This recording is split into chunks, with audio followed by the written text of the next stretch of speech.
오늘 믿음과 다 받으셨죠? 프린터요? 오늘 믿음과 회개에 대해서 우리 웨스트민스터 신앙 고백서는 두 가지로 나눴습니다만 믿음과 회개는 회심의 두 요소이기도 하고요. 뗄래야 뗄 수 없는 것이기 때문에 두 가지를 동시에 다루도록 하겠습니다. 기독교에서 믿음만큼 당연한 말도 없고 믿음만큼 진부한 용어도 없습니다. 그럼에도 믿음이라는 이 눈에 보이지 않는 추상적 실체를 얼마나 정확하게 이해하고 알고 있느냐는 또 별개의 문제인 것 같아요. 오늘 금방 14절처럼 믿음의 여러 가지 요소가 있는데 이따가 믿음의 신앙의 8요소를 다룰 텐데요. 믿음은 지금 우리에게 어떤 방식으로 주어집니까? 복음을 들음으로 믿음이 나타나도록 되어 있어요. 복음을 들음과 함께 믿음이 생긴다. 이게 이제 믿음의 출발인데 이런 믿음을 어떻게 우리가 이해하고 또 어떻게 우리 안에 잘 간직하고 또 믿음을 어떻게 키워나가야 하는가에 대해서 한번 살펴보도록 하겠습니다. 히브리어로 우리가 믿음을 우리가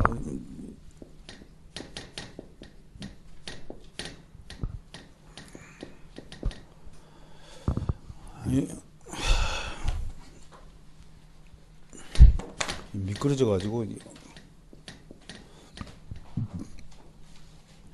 요렇게 모음 표시라는 것은 아라는 뜻입니다. 그럼 그러니까 아죠. 아만 되면 아만. 한글로는 거꾸로 쓰고 히브리어는 이렇게 오른쪽에서 써요. 거꾸로 써요. 그러니까 아만. 예. 아만에는 세 가지 뜻이 있어요. 아만 세 가지 뜻이 있어요. 첫 번째가 뭐냐면 꾸준하다 이런 뜻입니다. 믿음의 속성 중에 하나가 인내고 오래 참음이라는 뜻이죠.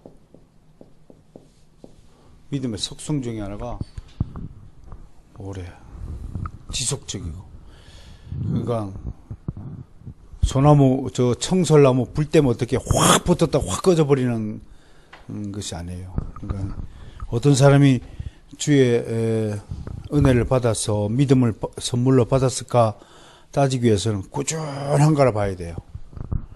기복이 있죠, 그죠? 사람마다 기복이 다 있어요. 근데 이게 이제 그렇게 기복이 심하지 않는 것을 말하는 것. 두 번째는 견고하다는 뜻이에요. 견고하다.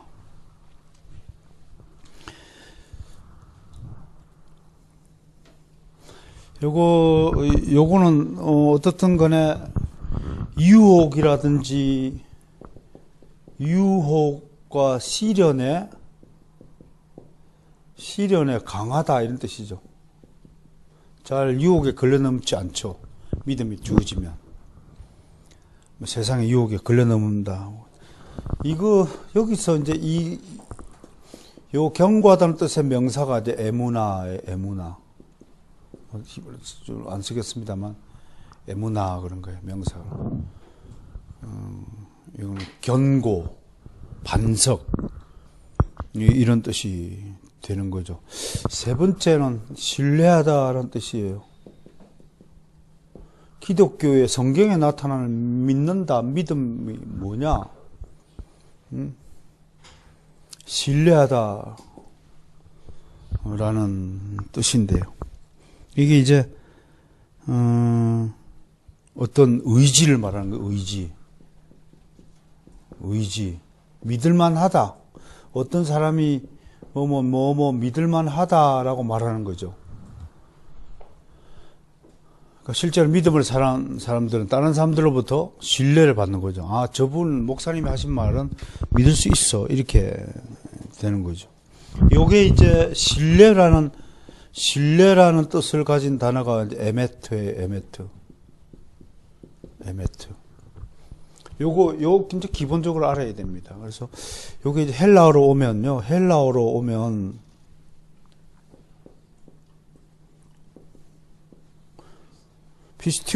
피스티오인데, 피스티오.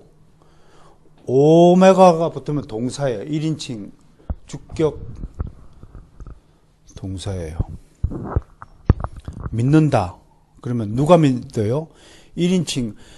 그 영어에는 I believe 그렇게 되지만 헬라어는 동사의 의미를 보면 격과 이게 다 있는 거예요.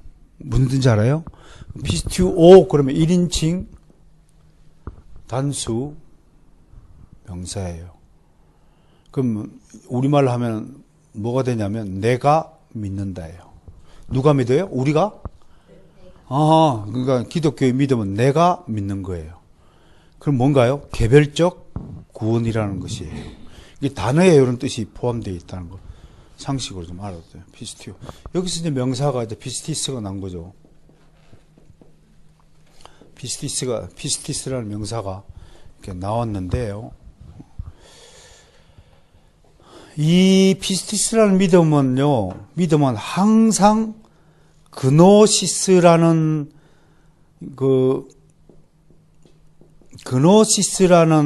건데, 이걸 이제, 그노스틱스에서 그노스티즘이라는 말은, 이게 이제 영지주의자를 가리킬 때, 그노티시즘이라고 그래요. 근데 이 그노시스는 무슨 뜻이냐면, 지식이에요, 지식. 그래서, 피스티스라는 헬라어가 사용된 곳에는 항상 동반자가 뭐예요? 지식이에요. 그 뒤에 나오지만 너희가 믿는 것과 아는 일에 하나가 되라고. 사도 요한의 신약에서 아주 중요한 포인트가 피스티스와 그노시스를 항상 같이 쓰고 있다. 그러면 이제 좀 이따가 이제 나오겠지만 믿음과 지식도 굉장히 중요하죠. 믿음과 회개도 중요하죠, 그죠? 믿음과 들음도 중요하죠, 그죠? 관계가 이렇게 생기는 거. 근데 믿음은 견고하고 지속적이고 꾸준한 거예요. 이 꾸준한 것을 이제 그제 R.C. 스프라울 목사님이 돌아가셨는데요. 올해 많이 돌아가시네요. 그런 분들 참 전 세계 기독교에 남기신 족적들이 참 훌륭하신데요. 우리나라 목사들도 좀 돌아가시면 방송에서 이러이러한 훌륭한 분이 돌아가셨다. 진짜 영성의 대가들이 돌아갔을 때 외국에서는 방송을 해주는데 우리는 돌아가신 운동가들이 돌아가시면 훌륭한 일을 했다 그래요. 특히 이제 막 좌익 사회주의 운동하는 사람들. 여러분, 기독교는 사회운동 해야 되지만 사회운동이 목적이 아니에요. 사회를 구원시키고자 예수님이 오신 게 아니에요. 내가 믿는다 해서 너 구원받으라고 예수님이 죽으신 거예요. 대한민국 구원받으라고 한 것도 아니고요. 물론요, 구약시대 때는 항상 회개할 때 있다 나타나겠지만, 구약 시절 때는 항상 이스라엘 백성 전체가 회개하라고 하나님이 요구했어요. 신약은 개별적 회개를 하라고 말씀했어요. 그런 것들이 역사적으로 좀 차이가 있는데 좀 이따가 설명을 하고요. 아무튼 요런 관계를 좀 기본적인 상식을 좀 바탕에 깔아놓고 우리가 믿음과 회개를 한번 보겠습니다. 자, 다시 정리합니다. 믿음의 아만이라는 뜻의 피스티오라는 뜻에는 어떤 것이 있다고요? 꾸준하다. 그러니까 막 열심히 막 불을 붙었다가 또 마음에 토라지면 팽 토라져가지고 하는 건 믿음 아니에요. 그건 자신의 그냥 선한 양심의 발로 예수 안 믿어도 착한 일을 할 수 있다 없다? 있다. 근데 그 동기는 뭐라고요? 자기 영광이다, 결국은. 남을 위해서 봉사하고 있지만 자기 만족이에요. 봉사병에 걸린 사람 혹시 알아요? 예수하고 관계없이 봉사를 안 하면은 못 사는 사람이 있어요. 그건 자기 만족이 수준이에요. 하나님의 영광을 위하여, 교회를 위하여 봉사하는 게 아니에요. 그런 차원에서 좀 차이를 좀 두고요. 꾸준하다. 두 번째는 흔들림이 없다. 특히 결정적인 순간에도 흔들리지 않아야 돼요. 칼 갖다 들여놓고 예수를 부인하며 살려준다 할 때 웃으면서 허허허 참으로 내게 좋은 기회를 주신 하나님께 영광 올립니다. 그러고 죽어야지. 살려주세요. 그러면 그 믿음 아닌 거야. 믿음 아니에요. 여러분 아무나 순교한 줄 아세요? 그건요 절호의 기회입니다. 축구 경기할 때 어제 우리 참 오랜만에 일본을 이겼잖아요. 예, 얼마나 통쾌합니까? 그런데 그냥 페널티킥을 좀 저는 느낌이요. 페널티킥 당할 때 오늘 뭔가 되겠다는 느낌이 들었더니 저만 그런 느낌이 들었나요? 야 이상하다. 오늘 뭔가 되겠다. 왜 일본 애들 방심할 수 있다. 오늘 게임이 쉽겠다. 오히려 그랬더니 빨리 동점골이 터져가지고 했잖아요. 그러니까 이게요 순간적으로 이렇게 페널티킥을 골을 결정질 때 먹을 수 있잖아요. 근데 후반전 30초 남겨놓고 페널티킥 먹으면 어떻게 돼요? 돌이킬 수 없는 사건이에요. 그러니까 이게 반칙을 해도 참 절대적 피해를 주는 반칙자가 있어요. 여러분들이 만약에 예수님이나 반석에 견고히 서지 못하면요, 시련을 웃으면서 여유있게 넘기지 못하고요. 여러분 고생할 때 별의별 생각이 다 드는 거 아시죠? 하나님이 정말 계시나부터 시작했어요. 우리의 인간의 마음의 바다는 정말 요동칩니다. 별의별 생각 다 들어요. 예수님이 정말 계시는가? 이게 진짜 내가 똑바른 믿음을 가지고 있는가? 별의별 생각 다 드시는데 우리의 선조들은 뭐라고 그랬어요? 바로 그 마음이 믿음을 가진 결정의 증거다 그러잖아요. 믿음을 안 가진 사람은 그런 생각조차도 못 한다는 거죠. 어떻든 결정적인 순간에 배신하지 않는 거, 이 경고함을 말해요. 그다음 신뢰할 만하다. 신뢰할 만하다 하는 뜻에는요, 말과 행동이 일치하다는 뜻입니다. 이거 쉽지 않죠. 아이들은 돌았으면 거짓말 하잖아요. 그게 아이들의 특징이에요. 그래서 사실은 처음에 저는 이와 같이 너희들도 이 어린아이와 같이 되라. 어린아이 같이 되지 못하면 천국에 갈 수 없다라고 했을 때 좀나 이상했어요. 이놈들은 입만 열면 거짓말이고, 밥만 먹고 나면 바깥으로 쏘다니는 것이 특기 아니에요? 예, 원래 애들이요. 아니고. 확실히 우리는 요한복음 8장 44절에서 고발한 대로 우리 아비는 사탄이었습니다. 거짓의 아버지 밑에 거짓의 아들이 태어난 거예요. 얼마나 거짓말을 많이 합니까, 애들이요. 그런데도 불구하고 하나님이 살려두시는 것은 참 이거 기적이에요. 나같이 거짓말쟁이를 살려준 것은 기적이라고요. 그렇지 않습니까? 그 신뢰할 만하다. 이런 그 믿음의 기본적인 요소가 아만이라는 단어에 담겨 있다는 것을 아셔야 돼요. 그래서 여러분들이 요 세 가지만 가지고 있어도 내가 하나님이 주신 믿음을 가지고 있는가, 가지고 있지 않는가를 조금은 판별할 수 있는 기준이 생겼을 것이다 라고 말하는 거예요. 자, 첫 번째 다뤄야 될 게 지식과 성인과 개인적 신앙이다. 믿음은 선물이죠. 에베소서 2장 8절 말씀. 믿음은 지식으로부터 출발한다. 듣지도 못한 일을 어찌 들으리요. 들음이라는 지식으로부터 이런 게 있구나라는 것을 들음으로부터 출발한다. 그러나 이건 단순한 지식이 아니라 예수님의 전생애와 죽으심과 부활, 가난 사실을 단순히 아는 것만 아, 그렇게 살았구나. 라는 것만으로 구원받는 것이 아니라, 철저하게 승인이 필요하다. 승인. 뭐, 이렇게, 웨인 그루뎀은 그렇게 설명을 해요. 바울의 사례를 한번 봅시다.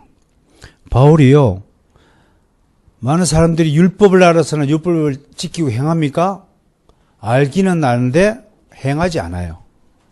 그런 것들. 귀신들도 예수님을 알기는 아는데 예수님 믿지 않죠. 예수님 대적하는 거죠. 그런 뜻이고요. 니고데모도 예수님이 하나님께로부터 오신 분임을 안다라고 고백했어요.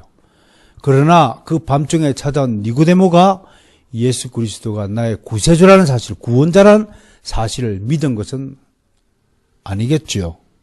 그렇지 않습니까? 아닐 거예요. 아그리파 왕도요, 유대인의 성경을 알고 인정하고 있었음을 바울이 증언했습니다. 그러나 왕은 그리스도인이 되기를 거부했습니다.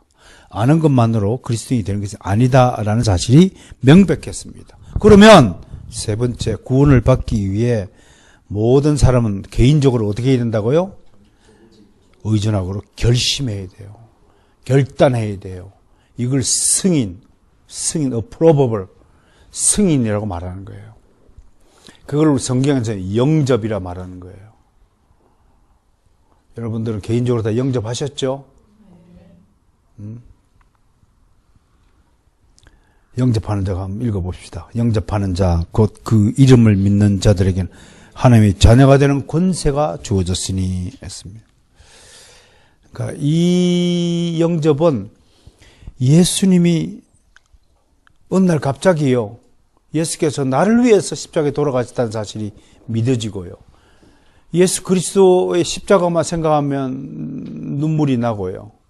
정말 하나님 아버지의 영광을 위해 이제 내 인생 전생을 바쳐야 되겠다는 일종 헌신의 결단이 생긴다면 여러분들은 믿음을 받았다는 구체적인 증언이 될 것이다 라고 말하는 거예요. 그 다음에 중요한 게 네 번째, 나아오는 것인데요. 개인적으로 나아오는 거예요. 아버지가 믿었으면 아들은 자동적으로 구원받는 게 아니에요. 다 개인적으로 1대1로 하나님 앞에 서야 된다는 것을 말씀하시는 거예요. 이따 정리하겠습니다. 그래서 구원의 3요소를 웨인 그루뎀이라는 학자는 지식과 동의, 인정, 승인, 그 다음에 결단, 요 세 가지를 말하는데 저는요, 이거를 8가지로 풀어보는 겁니다. 이따가 마지막에 정리해 드리겠습니다. 자, 그 다음 회개를 봅니다. 히브리어로 나함이에요. 헬라어로는 메타멜로마이에요. 첫 번째는요, 제가 이 번호를 안 붙인 첫 번째는 뉘우친다, 후회한다. 영어로 regret. 회개할 때 회개. 그럼 이게 뭔가요? 후회한다는 뜻입니다. 그래서 메타멜로마이에는 후회한다는 뜻이 첫 번째입니다. 후회한다는 것은 심정적으로 내가 잘못했다라는 것을 느낀다는 그런 뜻이죠. 그렇죠? 그 얘기는 뭐냐면 내가 죄인이라는 사실을 안다는 거예요. 이게 회개의 징조예요. 회개하지 못한 사람, 내가 왜 죄인인데? 이게 특징이라는 거죠. 그러니까 회개한다는 것과 후회한다는 것은 매우 밀접한 관계가 있어요. 한자를 이제 개자가 붙어 있는데 이걸 개선한다, 고친다 이런 뜻이죠.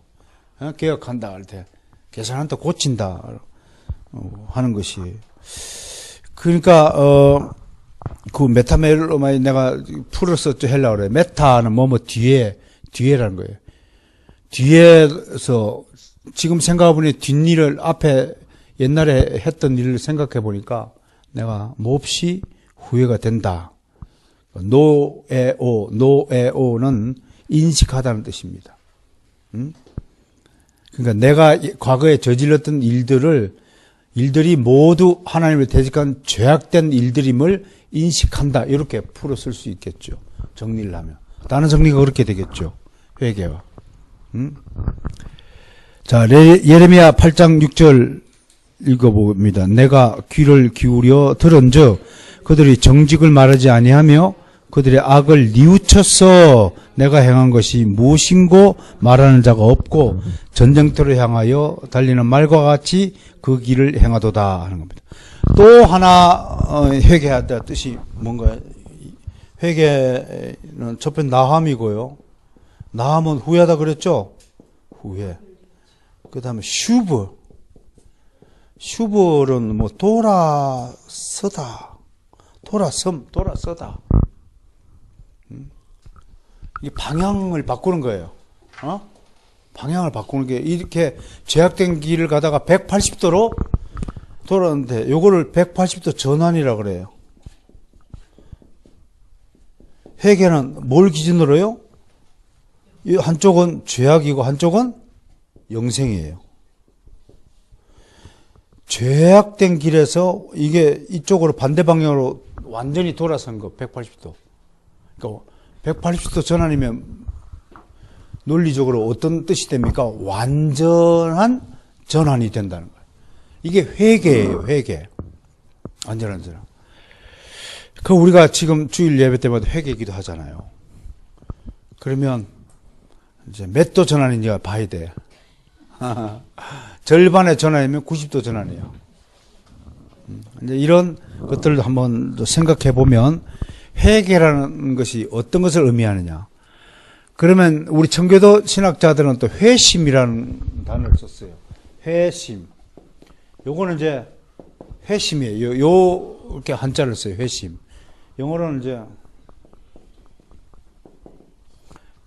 conversion이라고 그래요. 그러니까 믿음과 회개를 두 가지를 합하여서 회심이라고 단어를 쓰기를 즐겨해요. 이게 청교도 신학의 특징이에요. 그래서 청교도 신학자들은 성도들에게 회심을 굉장히 강조했어요. 특히 칼빈주의자, 개혁주의자의 설교는 회심 설교예요. 회심을 촉구하는 설교라고요. 근데 현대 복음주의자들은 이 회심 설교는 성도들의 기분을 언짢게 한다는 이유로 철회한 거예요. 그렇게 해서 성공신화 설교, 기복 설교, 긍정주의 칭찬 설교, 낙관주의 설교, 은혜 설교, 기복 설교로 돌아선 거예요.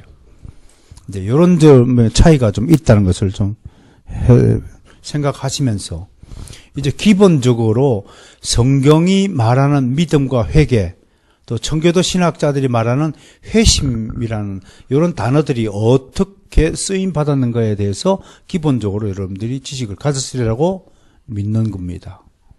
그러니까 우리 한국 교회 성도님들이 이러한 그 용어에 대한 개념 풀이를 좀 기본적으로 바탕에 깔고 신앙생활 하기를 좀 저는 소원하는 것입니다. 자, 그렇다면 이 회개라는 단어가 구약 성경과 신약 성경에서는 어떻게 사용되었는가 보면 구약 성경에는 아까 제가 말씀한 대로 의식적 행동으로 회개를 표명했어요. 회개하는 사람은 겉으로 드러나야 돼요. 구약 시대 때. 어떻게 하는 거냐? 제일 첫 번째 회개의 행동으로 금식이 주로 사용됐어요. 바리새인들이 나는 막 때마다 절기마다 금식을 어기지 않고 해왔다.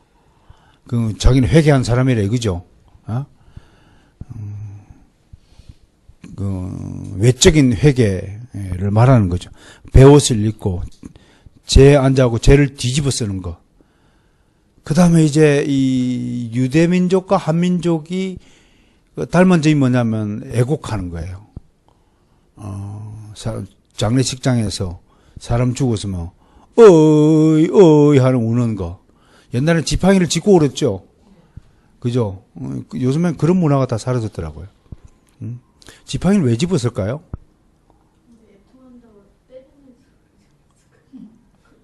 때리면서요? 그 지팡이를 막 땅에 치면서 울잖아요. 그러니까 거기에는 이제 어떤 이야기가 덧붙여 있냐면 사실은 지옥에 있는 사자들을 깨우기 전에 땅을 친다 이런 그 이야기가 덧붙여 있는 거예요. 그것으로 뭐 지옥에 있는 사자가 잠이 깰지는 안 깰지는 내가 모르겠지만 아무튼 지옥에 가기 싫다는 지옥에 보내기 싫다는 그런 하나의 문화가 의식이 표출된 것이 아닐까 한번 생각을 해보는 건데요. 어떻든 그 통곡하는 거 이런 거에 또 애가를 없는 거, 이 장례식장에 애가를 없는 것도 유대민족과 한민족의 독특한 겁니다. 히브리인들의 애가를 한번 들어봤는데 굉장히 슬픕니다. 그분들은 이 발음이 해 발음은 모든 단어 끝에 해가 있으면 발음이 거의 안 하거든요. 영어에 T나 D가 끝에 있을 때 안 하는 것처럼. 근데 이 가래침 뱉는 거 그러면 막 온 애간장이 무너지는 것 같아요. 근데 우리의 문화를 한해 문화라고 그러잖아요. 이 한해 문화가 어디서 나온 어떤 문화가 닮았느냐면 이 희한하게 히브리 문화와 닮았어요. 정말 닮았어요. 우리의 영원한 그 민족의 노래가 아리랑이잖아요. 난 아리랑을 또 고고 형식으로 부르는, 편곡해서 부르는 사람 정신 나간 녀석들이에요. 그 아리랑은 그렇게 부르는 거 아니잖아요. 얼마나 슬픕니까, 사실은. 아리랑, 아라리요.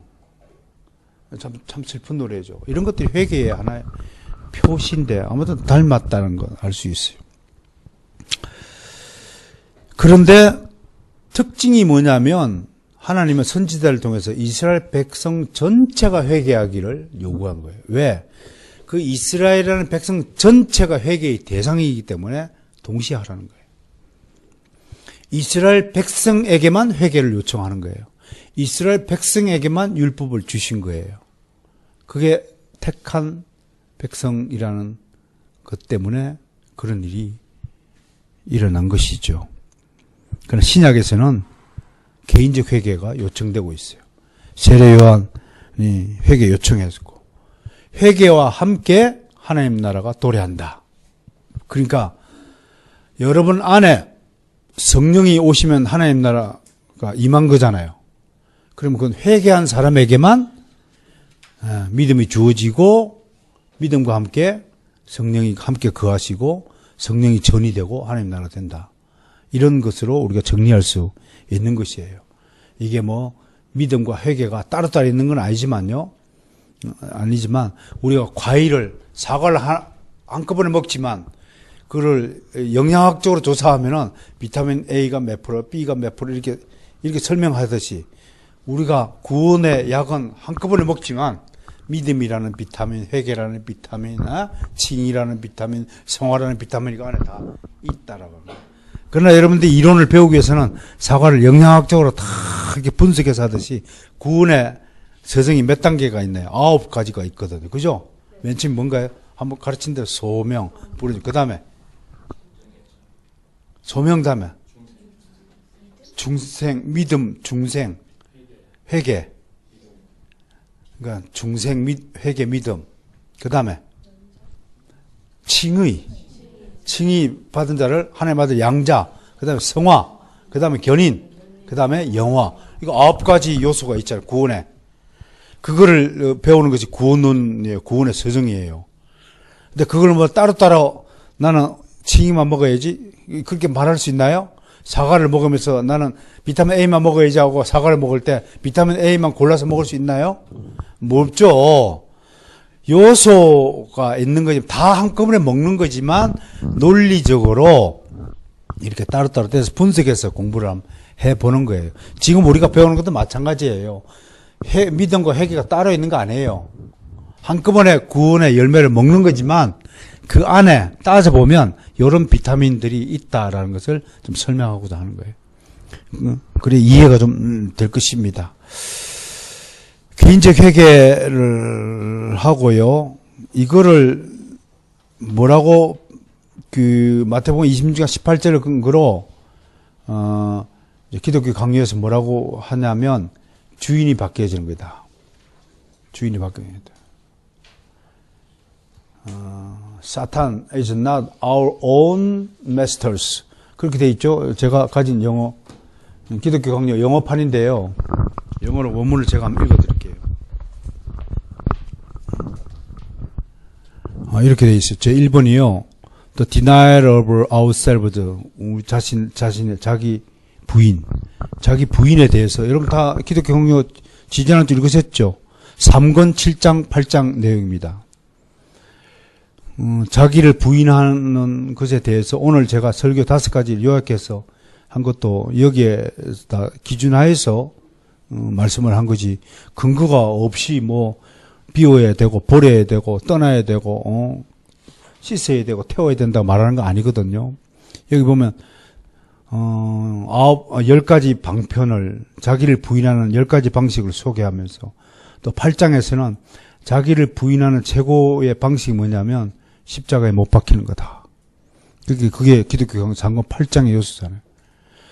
그러면서 칼빈은 늘 기독교 강요를 통해서 성령 하나님을 다루면서 신앙의 핵심이자 목표가 뭐냐? 경건이다.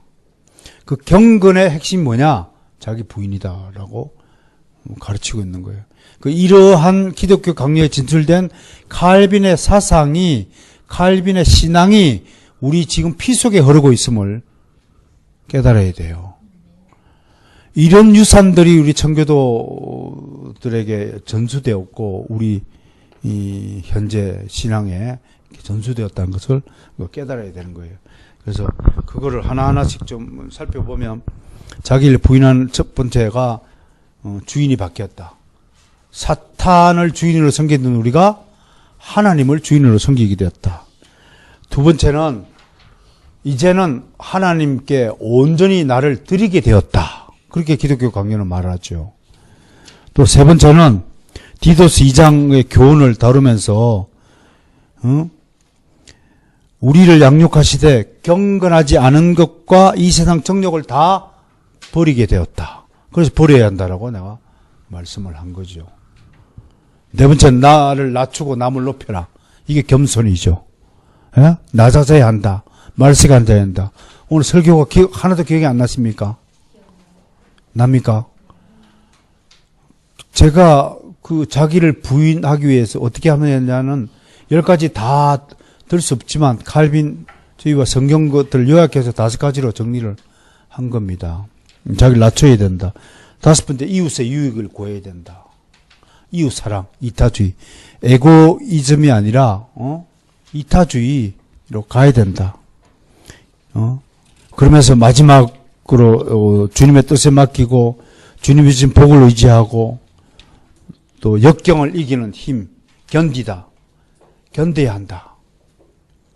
이런 것들이 자기 부인의 실체임을 칼빈이 했는데 정말 어떻게 16세기의 분이요. 16세기면 우리는 아직 임진왜란 치르느라고 정신이 없던 그 시절에 조총 하나 없어가지고 외놈들이 쏘는 조총에 맞아갖고 죽어가며 그렇게 불쌍한 시절에 임금은 남한산성으로 뭐 피해가고 말이에요. 그런 시절에 어떻게 서양에서는 칼빈이라는 위대한 신학자가 나타나고 자기를 부인하라고 하는 그 신앙의 최고 경지를 터득한 분이 있었냐 이겁니다. 우리는 무지몽매한 수준의 그 복음의 복자도 모르고 아구찜이나 먹고 있던 그 시절에 하늘의 복을 먹고 있었던 것이 이게 비교가 됩니까? 여러분 기독교 강요는요 저처럼 책상에 늘 놓고 늘 참고하세요. 읽을 때마다 감동이 안 됩니까? 특히 3권은 성령 하나님에 대한 진술이잖아요. 3권을 한 번만 읽어서는 안 됩니다. 30분을 읽어야 돼요. 좀 자기를 부인한 것도 또 읽는 거예요. 또 읽고 또 영어로도 한번 읽어보는 거예요. 영어로도 이 밑줄 착착 끄어가면서요. 좀 영어로도 좀 읽어보세요. 이렇게 밑줄 좀 끄어가면서 좀 영어 좀 아시는 분은 영어로도 좀 읽어보고 좀 해보세요. 3번에 봐요. 이 회개 중에서 중요한 포인트가 있어요. 도덕적 개선이 아니라, 뭐 늦게 일어나는 사람이 아침에 일찍 일어나고 술을 막 밥 먹던 사람이 술을 끊고 이런 게 회개가 아니라 이겁니다. 이걸 도덕적 개선이라는 거예요. 일반 사람들도 담배 끊을 수 있고 술 끊고 새 사람이 되는 척하고 달라질 수 있는 거예요. 뭐 충격을 받아가지고 갑자기 키우는 애가 말이야 좀 충격적인 발언을 한 거예요. 나는 아빠가 없었으면 좋겠다. 이게 충격이 돼가지고 큰할부로 새 사람이 됐다는 아빠 이야기가 아니란 말입니다. 회개는 그건 도덕적 개선이라 하는 거예요. 이건 뭐라고요? 죄에게서 어떻게 한다고요? 완전히 오늘 떠나라 그랬습니까? 안 그랬습니까? 떠나라고 그랬잖아요. 자기 부인은 떠나는 겁니다. 죄에서. 떠나는 것은 죄의 곳에 머물지 말라. 그런데 일시적 회개가 있다는 것이에요. 자, 요걸 가지고 한번 따져봅시다. 우리 모두가요. 아무나 천국 말씀을 듣고 깨닫지 못할 때는 악한 자가 와서 그 마음에 뿌려진 것을 빼앗나니 이는 곧 길가에 뿌려진 자요 돌밭에 뿌려졌다는 것은 말씀을 듣고 즉시 기쁨으로 받되 그 속에 뿌리가 없어 잠시 견디다가 말씀으로 말미암아 환난의 박해가 일어났을 때는 곧 넘어지는 자요 가시들기에 뿌려졌다는 것은 말씀을 들으나 세상의 염려와 재물의 유혹에 말씀이 막혀 결실하지 못하는 자요. 씨 뿌린 자 비유 너무 잘 알죠? 예? 길가에 뿌려졌거나 돌밭에 뿌려졌거나 가시들기 나무 위에 뿌려졌거나 하는 경우가 있다고 하는 것입니다. 사도 바울의 진술을 봅시다. 믿음과 착한 양심을 가지라. 어떤 이들은 이 양심을 버렸고 그 믿음에 관하여는 하선하였느니라. 그 가운데 후메네오와 알렉산더가 있으니 내가 사탄에게 내어준 것은 그들로 훈계를 받아 신성을 모독하지 못하게 하려 함이라. 믿음 생활하다가 떠난 사람이 있다는 거예요. 그러면 이게 사실이라면 이제 견인교리하고 부딪히는 거죠, 그죠? 하나님 오랫동안 참고 견디셔서 우리를 끝까지 구원의 반열에서 이탈되지 못하도록 막아주신다. 그게 견인교리의 핵심이잖아요. 그런데 왜 후메네와 알렉산더를 사도 바울이 뭔데 자기가 사탄에게 내어줬다 그래요? 이게 도대체 무슨 뜻입니까? 두 가지 뜻인데요. 하나는 사도권이라는 거, 사도권. 우리 목회권과 사도권은 차원이 다른 겁니다. 우리는 사도가 아닙니다. 사도는 예수님이 직접 임명한 제자만이 라야만 사도가 되는 거예요. 그 사도가 행하는 권능을 오늘날 일반 목사들도 행할 수 있다. 그렇게 생각하면 큰 착각입니다. 그러고 뱀을 맨손을 잡지 마세요. 우리 사도가 아닙니다. 사도는요, 막 죽은 자를, 사도 베드로니까 죽은 자를 살리는 거예요. 그죠? 사도 바울 설교 듣다가 졸다가 창가에 졸다가 떨어진 애 있죠? 유두고. 이름도 유시예요, 유시.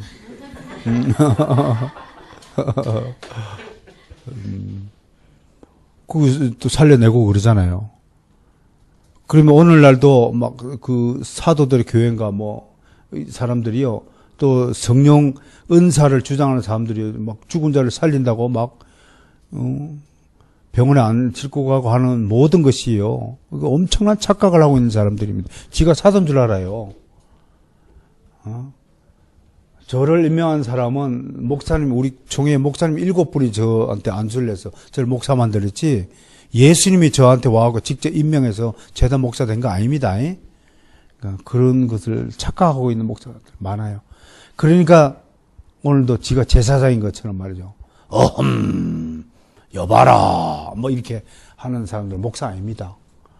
목사는요, 어떻든 제가 잘하는지는 모르겠지만 그냥 성경을 열심히 잘 가르치고요, 교리 잘 가르치고 여러분들과 벗되어서 친구 되어서 즐겁게 교제 나누고 주의 종으로서 말씀과 기도에 전무하고, 특히 여러분들 위해서 제가 해줄 수 있는 건 중보기도 하는 겁니다. 여러분들 쌀 갖다 주고 그것도 좋겠지만 아까 오전에 말했죠. 저의 분깃은 절대로 물질이 아닙니다. 저는 절대로 부자가 될 분깃을 받지 못한 자입니다. 그래 아예 욕심을 포기하는 거예요. 부자 될 욕심을 포기하니까 돈을 많이 벌어야 되겠다는 욕심을 포기하니까 이보다 더 자유로운 경지에 오를 수 없습니다. 하나님은 나 먹이라고 반드시 다른 사람을 동원하십니다. 그게 저의 분깃입니다. 그게 억울하면 여러분들이 하나님께 기도하십시오. 저도 재단 목사가 된 팔자를 가지도록 역사하여 주옵소서. 제 팔자 대보세요. 그래도 그럼 얼마나 힘든 일인지 여러분들이 경험해봐야 알 겁니다. 이게 쉬운 게 아닙니다. 차라리요 돈 벌러 다니는 것이 훨씬 편하지 이게 쉬운 게 아닙니다. 어떻든 여러분들 분깃이 그래요? 예, 죄송합니다. 그리고 히브리서 6장 4절에서 6절 말씀 한번 보세요. 406절이 다 있네요. 오타가 났네요. 이 구절 가지고 돌아가신 김희한 총장님하고 우리 공부할 때, 박사과정 공부할 때 상당히 우리가 논쟁을 했던 부분이고 아직도 해결이 안 되는 부분입니다. 근데 저는 이때 불교의 그 성철 스님 이야기를 꺼냈습니다. 성철 스님이나 율법 교사들이나 바리새인들은요 분명히 율법을 통해서 불경을 통해서 절대자 하나님 여호와가 계시다는 사실을 알았어요. 아는 거예요. 성철 스님도요 분명히 예수 그리스도를 믿으라고 다른 사람한테는 그랬다는 거예요. 직접 들었잖아요. 지난번 저쪽에 있는 그 모 회장님, 우리 건물 주인 되시는 분이 육군 대령으로 있을 때, 현령으로 있을 때 그 성철 스님 계시는 합천사를 관할하는 부대장으로서 자주 만나 뵀다고 하는데 저는 저녁하거든 예수 그리스도를 믿으시게라고 개인적으로 그렇게 말을 했다고 나한테 전하는데 왜 그랬을까요? 아는 거예요. 그래서 시를 남긴 거예요. 내가 지금 무간지옥으로 떨어져 간다라고 자백하고 죽었어요. 나는요 주는 그리스도시요 살아계신 하나님의 아들이라는 이 고백이 하나님 나라에서 제일 위대한 신앙 고백이었다면 사탄의 왕국에서 제일 위대한 신앙 고백은 성철 스님이 하셨다라고 주장하는 거예요. 일평생 동안 민중들을 미혹하여 잘못 가르치고 잘못 가르친 나의 죄가 불교에서 말하는 전설의 산 50만 미터에 달한다는 전설의 산 수미산보다 내 죄가 더 높다라고 얘기를 했어요. 결국 무간지옥으로 난 떨어진다라고 말을 남기고 운명했다고 하는 거예요. 이보다 더 위대한 사탄 왕국의 신앙 고백이 어디 있습니까? 그런 차원에서 내가 한번 설명을 드렸더니 총장님께서 고개를 끄덕끄덕 그러시고 다른 말 안 하시고요. 어떻든 하나님의 선한 말씀과 내세의 능력을 맛보고도 타락한 자들, 이게 이제 율법 교사들이나 바리새인들을 의식하고 이런 말씀을 하신 것으로 그렇게 봅니다. 이런 사람들 일시적으로 맛만 보고, 그러면 중요한 것은 이분들은 처음부터 믿음을 받은 것처럼 가장한 것이지 절대로 하나님이 주신 믿음은 받은 적은 없다라고 신학적으로 정리를 해야 될 것 같아요.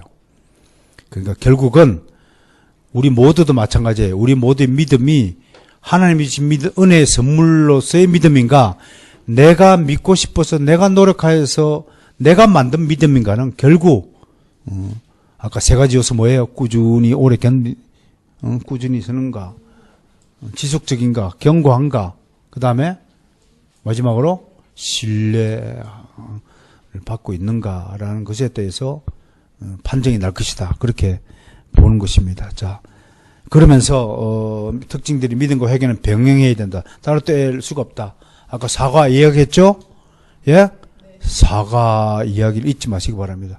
사과 한 개 먹지만 그 안에는 구원의 9가지 비타민이 들어있다라는 것을 말하는 것입니다. 뭐 어떤 거하고 다 뗄래야 뗄 수 없는 관계죠. 믿음과 회개는 삶을 통해 어떻게 된다고요?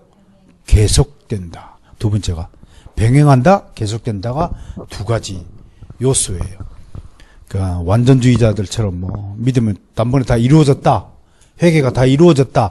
그래서 다시는 회개할 필요가 없다고 주장하는 그런 주장들에 대해서 우리가 바르게 인식해야 된다. 자, 이제 마지막으로 그러면 신앙의 판료세고 뭐냐? 첫 번째, 저는 복음 전파, 들음이다. 들어야 믿음이 생긴다라고 하는 겁니다.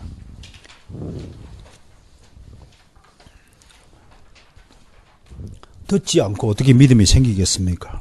두 번째, 신앙의 판료서 중에 두 번째, 믿음 수요입니다. 복음을 들은 자 중에 택한 자만이 복음에 반응하죠. 네? 부림을 당한 자는 복음을 아무리 외쳐도 듣지를 못하죠. 반응이 없죠.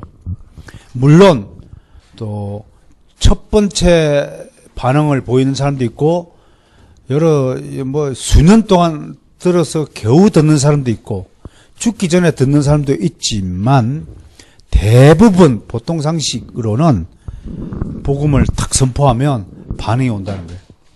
반짝 빛이 나는 영혼의 빛이 비춰진다는 거예요. 그런 뜻에서 믿음이 수요가 된다는 거예요. 세 번째 요소는 승인, 영접, 결단, 영접 단계라는 거예요. 영접이 승인하고 결단하는 단계다. 영접을 해야 돼요. 예수님이 문 밖에서 두들기면 일단은 집 안으로 모셔드려야 돼요. 예수님을 모셔드리기, 그것을 말하는 거죠. 네 번째는 나아옴. 예수님도 그 나아옴을 많이 강조했는데요.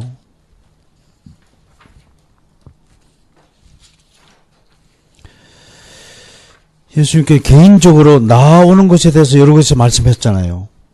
요한복음 7장 37절에서 아버지께서 내게 주신 자는 다 내게로 올 것이다. 내게 오는 자는 내게로 와서 마시라. 누구든지 목마르든 내게로 와서 마시라. 예수님께로 가야 되는 거예요. 그런 것들을 말할 수 있고요. 다섯 번째는 이제 체험과 지식이에요. 이걸 우리가 세례라고 하는 거예요. 세례 받을 때 예수님을 성령을 체험하고 성령에 대한 새로운 지식이 생기는 거예요. 그 다음에 여섯 번째, 세례 받은 사람은 반드시 주는 그리스도이시요 살아가신 하나님의 아들입니다. 주님께서 나를 대신하여 십자가에 못 박혀 죽으시고 사흘 만에 죽은 자 가운데서 사망 권세 이기고 부활하시고 성천하셔서 지금 하나님 보좌 우편에 앉으셔서 우리를 위하여 중보기도 하십니다는 신앙 고백인 거예요. 신앙 고백을 반드시 해야 되는 거예요. 일곱 번째, 신앙 고백한 사람은 이제 헌신한 삶을 사는 거예요. 이 헌신이 곧 순종입니다. 순종입니다. 그리고 믿음의 신앙의 제일 마지막 단계가 뭐겠습니까? 그건 사랑입니다. 그래서 칼빈도 기독교에 강요했어요. 자기 부인의 그 실체로서 이웃에 대한 사랑, 이타주의, 이웃을 향한 하나님, 우리의 사랑이 믿음의 최대 목표다. 그렇게 말하고 있는 것입니다.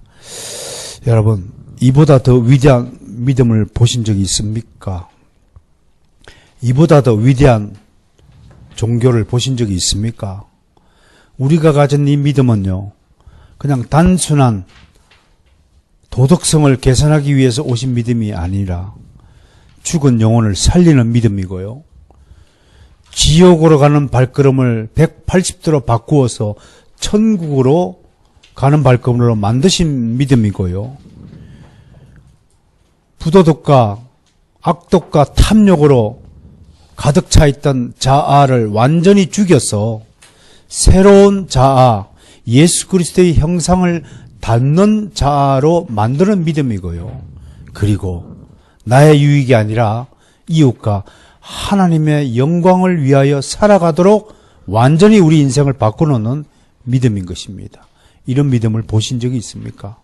이 믿음을 하나님께서 우리에게 주신 것입니다. 회개는 그 믿음과 상관하여 회개는 어떤 것이냐? 저는 첫 번째 이 주신 믿음에 감사하는 것이 회개라고 생각합니다. 두 번째, 회개는요, 땅을 쳐다보는 것이 아니라, 아래를 쳐다보는 것이 아니라 하늘과 위를 쳐다보는 것이 회개라고 말하고 싶습니다. 그리고 세 번째, 회개는요, 머릿속에 오직 거룩하신 하나님의 영광을 생각하는 것이 저는 회개라고 생각합니다.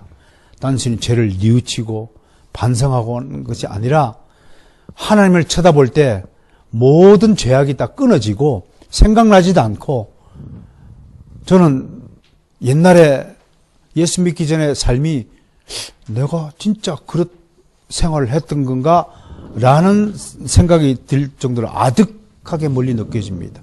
그런 삶은 내 인생에서 완전히 지워진 것처럼 느껴집니다. 우리 모두 이런 믿음과 회개의 열매가 맺어지기를 주님 축원합니다.